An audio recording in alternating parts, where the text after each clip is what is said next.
আসসালামু আলাইকুম, সবাই কেমন আছেন? আলহামদুলিল্লাহ, আমিও ভালো আছি। আজকে আমি তৈরি করব মূলা দিয়ে টাকি মাছের ভর্তা। তো আমার যে উপকরণগুলো লাগছে সেগুলো হলো টাকি মাছ, মূলা, পেঁয়াজ কুচি, ধনেপাতা কুচি আর ভাজা শুকনা মরিচের গুঁড়া।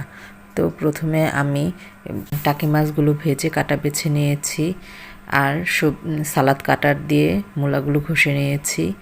তারপর ওই মূলার থেকে হাত দিয়ে চেপে চেপে অনেক পানি বের হয়েছিল, ওই পানিগুলো ফেলে দিয়েছি। তারপর আমি পেঁয়াজ কুচি, ধনেপাতা কুচি আর ভেজে রাখা শুকনা মরিচের ফাঁকিগুলো একসাথে সব মিক্সড করে লবণ দিয়ে মেখে তার মধ্যে আমি সরিষা তেল দিয়েছি। তারপর এক এক করে সব উপকরণগুলো দিয়েছি, টাকি মাছ দিয়ে ভালো করে মেখে দেন তার মধ্যে আমি মূলা ঝুরি করে রাখা মূলাগুলো দিয়ে দিয়েছি।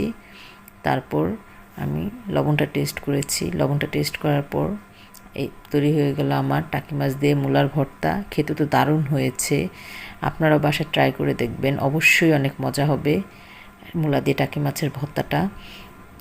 সবাইকে অনেক ধন্যবাদ আমার এই সম্পূর্ণ ভিডিওটি দেখার জন্য। সবাই ভালো থাকবেন। আল্লাহ হাফেজ।